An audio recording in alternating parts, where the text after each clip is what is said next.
Today and tomorrow are very important days in the World Cup, decisive days. The results will decide who the contenders will have to face going forward, as the winners of various groups play the runners-up of other groups, and the prospect of some of the games is really mouth-watering. But today is the last of the 3 games in 8 days that each country's had to play, and we start today at 3 o'clock. This is Tuesday morning at 3 o'clock. Ecuador plays Senegal and the Netherlands play Qatar. And this evening at 7, Iran play the USA in what should be one hell of a game. And Wales play England, which in its own way should be a hell of a game as well. We're joined now by John Giles and Liam Brady to discuss the tournament so far and to see where we are. John, let's start with you. You've been putting in long shifts, John, 4 matches a day. And I know you love football, but it's a lot of football. Can I ask you about a couple of the contenders first? Brazil, who won 1-0. Casemiro scored a goal late on last evening. Yeah. What do you make of Brazil, John? Well, without Neymar, one has to say yesterday. Yeah, but everybody expects an awful lot of Brazil, and they deserve to win it. But you know, it was a late goal. I mean, Casemiro scored a good goal. It got a bit of a deflection to win it for them. Switzerland didn't look as if they were having a real go at them. I mean, it looked as if they were a bit scared of them. That's the way I saw it. But Brazil, as the game went on, I thought they got better. Yeah. And deserved to win it. But, you know, we expect a lot of them when we think of the teams of the past. Yes. And they're not there at the moment. But, they deserve to win the match anyway. Yeah. Liam, it's a bit early, isn't it, to be calling anything and making your mind up about anything, which we all tend to do. What's been your impression of Brazil?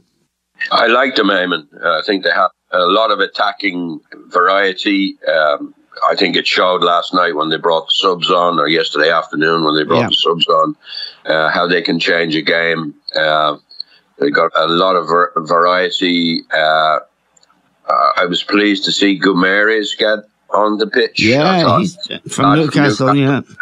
Like, for me, he's miles better than Fred. Fred is Fred, isn't he? You know, we've been talking about Fred for the last 3 seasons. He's obviously a good player, but Guimaraes, I thought, came on and got hold of the ball, took up good positions, and Brazil played better when he was on. Yeah. Allowed Casemiro to get a little bit more forward. I think that's why he scored the goal. And I like Brazil defensively. Yes. They didn't give Switzerland many chances. So I think they're real contenders, Eamon. Really do. Yeah, John, I tipped them at the start. And one of the reasons was I think they are strong at the back. Thiago Silva's amazing. I think he's 38 now, they were saying. Very good goalkeeper, Alisson. And they have Vinicius Jr., Rodrigo, to bring on guys who can change the game real quick. And I think they're a sort of not all-out attacking team. They're a team that can actually, if they have to, defend well and hit you on the break. Yeah, well, yeah, I agree with that, Eamon. I think the left winger, we saw him playing for Real Madrid. Vinicius Jr. Yeah, very, very good. Yeah, I think you're right defensively, Eamon. You know, we've seen them in the past, and they hadn't so much the ball that the years before. They didn't have to defend very well. They were certainly a little bit suspect. But it was a good performance. I mean, it's the first match we've seen of them with a bit to go yet. Yeah. But I would agree with you and Liam that they're certainly contenders, that's for sure. Now, Argentina, I just want to go there, John, because I fancied them at the start. I tipped Brazil to win it, but I backed Argentina. And I saw the first match and I thought, oh my God, these guys are either drained, tired or nervous. And the other night, Messi bailed them out with a really great goal from 20 yards, but struck beautifully. What have you made of them? Because they weren't much better, if they were better at all, than they'd been the first night. Yeah, well, again, we'd always expect a lot of Argentina, Eamon, you know, and Messi in particular. I mean, he's done it again. he's not. I don't think he's quite his old self. I mean, how could he be? But he's still brilliant enough to win matches for Argentina. Again, I'd like to see them as we go along. You know, they deserve to win the match, and that's all they can do at the moment. But you know, if Messi can do it and can continue to do it, then they'd be in the shout. But I would expect more from them, to be honest. Yeah, Liam, Argentina, they got the goal they needed, that brilliant goal by Messi when it looked like nothing was going to happen. Now they got to play Poland. I think you liked them at the start as well, on the basis that they hadn't lost for 36 games and they'd won the Copa America. But they've been desperately disappointing, even against Mexico.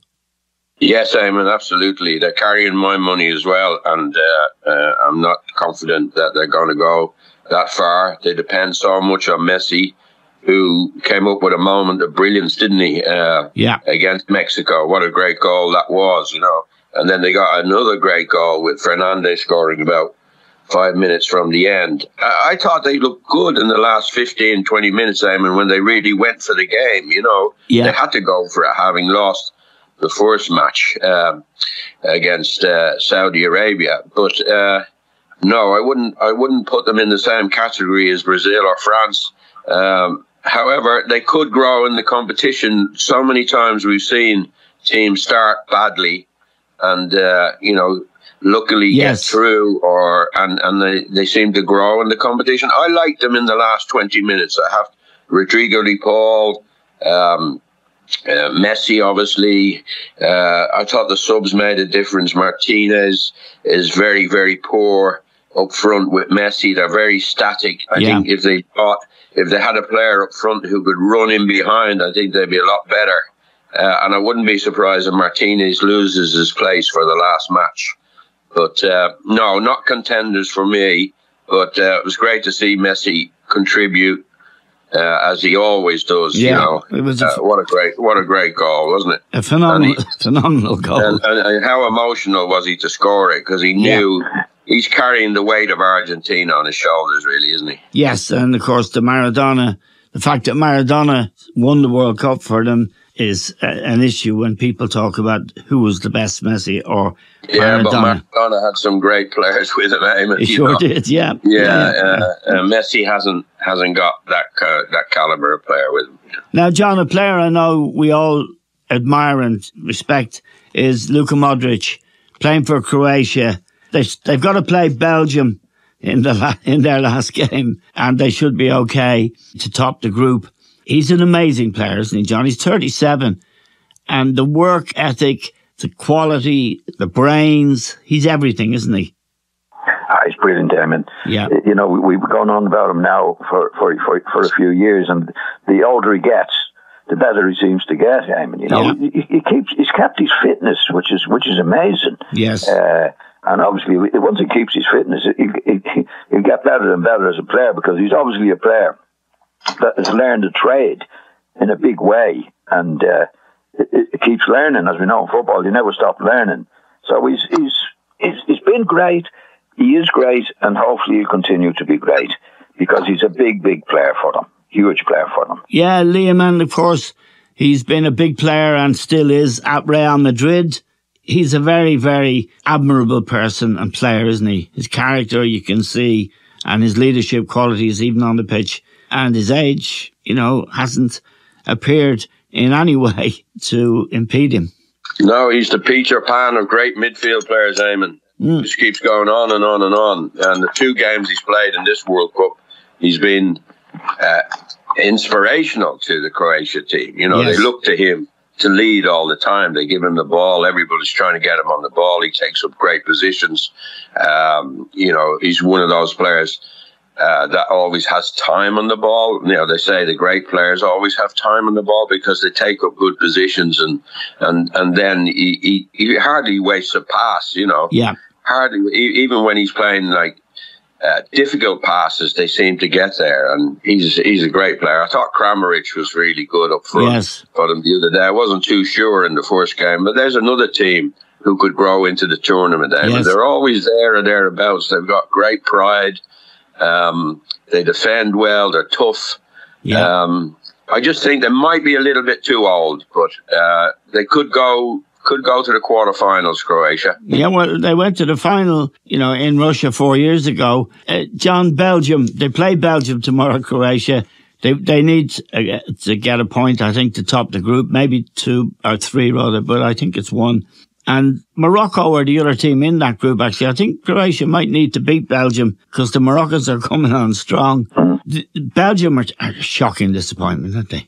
They're a bit of a disgrace, Eamon. I think they are, yeah. I mean, it's just. I might read out something. Might be De Bruyne's statement after the match, Eamon. Yeah. And do you see the little headline? It says, "Help me out." Yeah. Right. He's having a go. I know I have to adapt to my teammates, he said. Sometimes I get agitated because I'm a perfectionist, but I cannot do this job by myself. I will need everybody else. I need to raise the level of the other guys if we want to be successful in this tournament. Yeah. Amazing. I mean, I tell you, I always suspected he was that type of character. But that's proven it to me now. He's saying, I'm doing my stuff. And he had a bit of a row with the coach and that. No, he's doing it. He'll just have to raise their game because he can't do it on his own. He said the defenders, Liam, were too old. Vertonghen had to go back at him yesterday as well. But when you look at the players they've had, Lukaku and others, over the years, they really are a disgrace in terms of effort and cohesion as a group. Well, they're the golden generation that's never been gold, Eamon, aren't they? De Bruyne, I think John is right. He's shown his true colours. He looks like he's been sulking the first 2 games in the competition. He may be right about Alderweireld and Vertonghen. They are getting on, but you don't say it, No. But when these things go wrong in the World Cup, everybody seems to kind of have a fallout and pointing fingers and blaming either their teammates or their coach. But they are devoid of spirit, absolutely, and unless there's a massive change in their form and their attitude, they're going out. Yeah, and they're the complete opposite to what John was saying, and you were indeed, about Croatia. Croatia and Modric and the example he sets, De Bruyne probably gets away with a lot when he's playing for Manchester City because he's got so many talented players around him. Yes. But when he's had to lead his country, he's not being up to it. Now, John, big match tonight at 7:00. 2 big matches, actually. England, Wales, Iran, USA. England obviously were favoured at the start when they had to beat Iran 6-2. Very poor performance, John, to draw 0-0 with the USA. And the big talking point around them appears to be the fact that Gareth Southgate, the coach, won't play Phil Foden, won't even put him on as his first or second choice sub. It's curious, that, because I think we all believe Foden is really outstanding player. Well, definitely, Eamon. I mean, I don't understand it, and like a lot of people. I mean, he had Grealish in the team, for example. Yeah. I mean, Grealish wasn't in the Manchester City team half the season. Yeah. And Foden was outstanding in the Manchester City team. And what he's saying, the manager, Gareth Southgate, is he doesn't want to expose him to too much attention in the particular competition because he's only young. Well, he's 22, Eamon. Yeah. Foden. Yeah. 22 is not young nowadays, or never has been young. No, and Pele played when he was 17. Yeah, it's as if he's protecting him. He doesn't want to put him on. He's protecting him. But in the meantime, they could be knocked out of the competition. Yep. Because in my opinion, he should definitely be in the team, and he's caused this uproar now about him not being in the team because they drew, wasn't it? Drew against USA, which is a really bad performance and a bad result for them. Yeah. And I don't get his stance on the whole business. I mean, what they had against the USA, and I think they have a lack of real ability and getting a grip of the game and the middle of the field, Eamon, Yeah. Like we've got a young lad. You know, he's a young lad in the team. Bellingham is a young lad in the Bellingham, team. yeah. When you're going on what they have to do at the moment, Eamon. You know, so I don't get it. And the comments he's making in the paper seems to be making it worse, you know? Yeah, Liam, Foden obviously is one issue, but the other thing he's done, which in a way is admirable, but he stuck with Harry Maguire. Now, Harry Maguire, I thought, was very important against USA, particularly late in the game. He was winning his stuff in the air. He held the defence together when they were a bit rocky, because I thought USA could have beaten them. But the Foden thing is curious, isn't it? Yeah, well, he's being loyal to the players that have done well for him in the last two tournaments, Eamon. You know, yes. They got to the semi-finals in Russia, and they got to the finals of the Euros, and he used Sterling, Mason Mount and Saka, Harry Kane. That was his forward line. And Foden came on in the Euros a couple of years ago, or 18 months ago, but didn't play a major role in it. I think he has to play, but Southgate is probably being too loyal to the likes of Sterling. He was okay the first game, and against USA, pretty non-existent. So he has made a bit of a rod for his own back, has Southgate, with the statements about Foden and so forth. But I think he'll play tonight. I think he'll play against Wales. And if he plays well, he could, you know, keep his place in the team for the quarterfinals. I think England will win tonight, Eamon. I don't see him having much of a problem against Wales.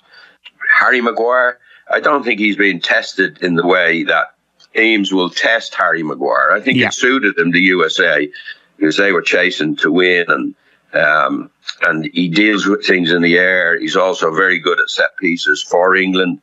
But when he gets exposed and against quick players who can take him on and have good control and so forth, I think Maguire will be a weakness, as will Stones. I think they'll be found out defensively. Yes. Right, now I want to ask but not tonight. Not tonight. No.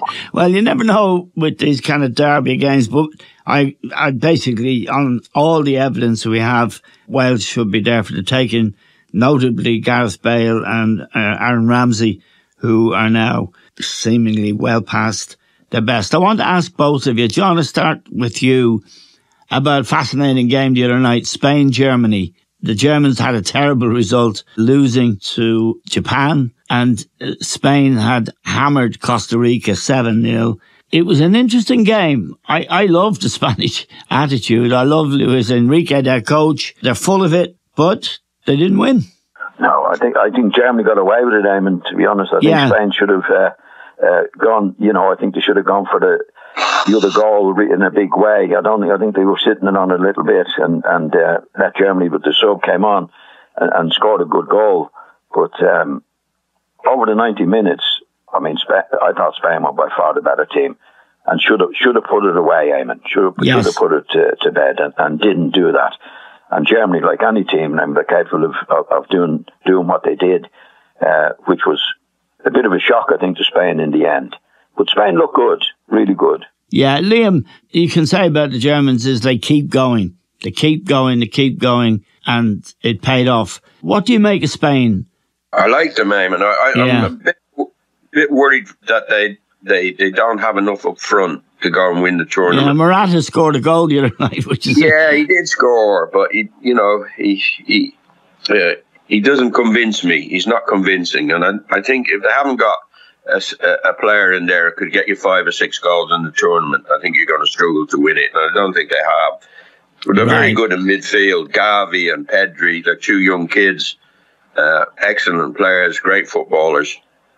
Busquets is the experienced man in the team. They look good. They'll give it a run, Eamon, but I really feel that Fernando Torres and Morata are not good enough to take them to the title. No, there's a possibility, John, of an upset when on Thursday in the last game in this group, Japan's play Spain and Costa Rica play Germany. Now, after Costa Rica getting a hiding and Japan beating Germany, Costa Rica beat Japan. The question... Japan killed them, Eamon. Yeah. Over the 90 minutes, in my opinion. Yeah. And they looked like they were settling for I think it was a point, wasn't it? Yeah. That there was 1-0 against them. And they looked like they were settling for the point to get out of the group or do it instead of going for it and really putting it to bed. They didn't do so and then paid for it. But they were very, very, very impressive, in my opinion, in the match again. I mean, their work rate is absolutely fantastic. And they should have won it, but didn't. So it actually got beaten in the end, didn't they? Yeah. I think they were beaten 1-0. And they looked like they could have won the game the way on the run of the game, Eamon. If they'd really gone for it, they should have won 2-3-0, in my opinion. But they got a late goal against them, and they couldn't do anything about it. But they'd be very difficult to beat in any of the games they play in the future. Right. Now, Liam, just wanted to ask you about, there was a goal scored yesterday for Cameroon by Vincent Aboubakar. It was an incredible goal, and it made it 3-3, and they got their point. It was an extraordinary goal. You saw it. What is that? Is that the one where he lobbed it over the goalkeeper from the ground? Yeah. Yeah. I think he thought he was offside. And, really? And, I did. I think he thought he was offside, and he was showboating a bit, you know? Yes. I don't think he would have done that had he thought he was in on goal. You know, I might be wrong. It was a great finish, wasn't it? You know, unbelievable. And anyway, whether you're onside or offside, but yeah, the African teams are talented. Morocco is another team, Liam, that well, they're North African. North African, yes. Yeah, I think they're disciplined and they're strong. You know, whereas the Africans like Ghana, Cameroon, you don't know what you're going to get from them. You know. Yes. They're very, very talented, but sometimes they are naive as well, and they give bad goals away against them. You know, they make mistakes that are punished. But it was, you know, 2 great games in the afternoon yesterday, or in the morning, and then the afternoon. We had 5 goals in one and 6 goals in the other. You know, yeah, it's been a great World Cup so far, I have to say. You know, yeah, the matches are good, John. Last night, could I just say from yesterday in that match when they I thought the 2 goals they scored were offside. Really? Yeah. The 2 goals. The one you're talking about, the lob, I thought he was well offside in the match. But I thought there was they came back, didn't they? They scored 2 late goals to win it. The big goals. I thought that definitely the last 2. The one on the lob, which was a great lob, which he did, and I agree with Liam. He probably thought he was offside, and he could just do it. But I thought he was well offside. Never went to VAR or anything. But anyway. Now, 2 teams we have to talk about. Liam, Portugal. Ronnie. Yeah, Ronaldo. He was good last night, Eamon, I have to say. You know, I was waiting to see, you know. I know he got a penalty in the first game, but I wasn't convinced about him in the first game, whether he really was deserving of his place in the team. But I think he showed last night he absolutely is, you know. He led the line very well, and he brought players into it. Either, you know, you see the one he gave with his shoulder, you know, and he jumped for one as well. He towered over people. I thought he played very, very well. And Portugal, a very talented side. John goes on about Bernardo Silva. I thought he was great last night as well. Yes. Fernandes was very good. They're a fine team. Even Pepe, at 38 years of age, I think, he played really, really well. Against a strong Uruguay team, they're probably lacking a bit of talent up front. I thought Nunes was terrible. He was terrible, yeah. So, but I think Portugal are on for a good run in this competition. And I was wondering whether Ronaldo was going to be a help or a hindrance. I think he's going to be a help to them. Yeah, John, I think his attitude has been fantastic. He even wanted to claim the goal, but he looks fit as a flea. If you contrast him, say, to Lionel Messi, and the 2 matches we've seen Messi, and a lot of other games as well, playing in that French league, which is no good. But he's walking around, but, you know, actually Ronaldo's older than him, but he's a lot fitter. He's kept his fitness. And he's kept his desire, which is remarkable, isn't it? It's incredible, Eamon. Yeah. And he's 36 36 now. Yeah, he's near 37, is he? Still 37. You know, like he's always been about himself, Eamon, as we know. I mean, that's what makes him such a great goal scorer. I mean, he's only concerned about himself, and he loves himself, but he does the job. You know, it's because of his selfishness that has produced the goals over the years. I mean, if he wasn't as selfish as he was, like that's in Messi's case. Messi helps the team to score goals and make goals and that. Yeah. Ronaldo's not interested in that. He's just interested in scoring himself, about himself.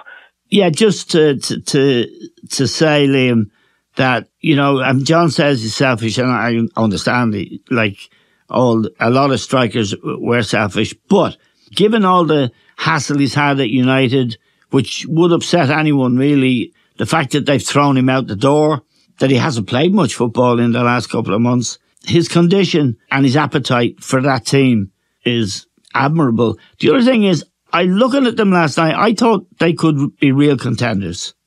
Yeah, absolutely. I agree. You know, I was, you know, before on the podcast before the tournament started, I picked Uruguay as my dark horse, but I could have easily gone for Portugal, but I wasn't too sure about Ronaldo. You know, leading the line, I thought, is he going to be all about himself and not the team, and you know, will he affect the other players? But I have to say he's had a positive effect on the team. You know, the players respect him and they love him, and like if he doesn't go for that ball yesterday, or he doesn't stay on side, you know, for the header, I know it was debatable whether he got it or didn't get it. I don't think he did get it, to be honest. But if he doesn't go for it, the goalkeeper has an easy save there. Yes, you know. Yes, absolutely. So he's just brilliant at staying on side. He's brilliant at taking up positions in the box. But what I liked about him yesterday was his intelligence, his passing, to bring other people into the game, and they have such a talented team, you know. So, I think they're looking strong, Portugal. That's 2 wins from 2. They'll have the easier side of the draw, you know, when they'll be playing the runners-up in the other group. So, I think they're looking good. Right, now, John and Liam, both of you. John, you first. France, everyone's talking about them, despite the fact that they haven't got Kante and Karim Benzema, the Ballon d'Or winner and such a great forward, a great goal scorer, is missing. 2 big misses. Mbappe seems to have impressed a lot of people, and they're top of their group, and they look sure to progress. What have you made of them, John? I've been impressed with them so far, Eamon. You know, I think they've been good. We talked about Griezmann the other day. Yes. He's good again. And they've got Mbappe, Eamon. You know, we've got a player like that, as we know, you know, can score goals from nothing. Yes. Yeah. It's a great asset to have. You know, I think they'll get better as the tournament goes on. And they'll be certainly one of the favourites, as from now, which is early days, Eamon. Yeah, it is early days. Liam, I don't fancy France. I don't fancy Mbappe, actually, the way he's carrying on. But that's just me. What? What are you on about? Well, he's been great. No, he has against weak opposition. But we'll see what happens in the end. Come on, Eamon. He's been tremendous, you know, and they have a great forward line. Tell you, John and I went on about Griezmann.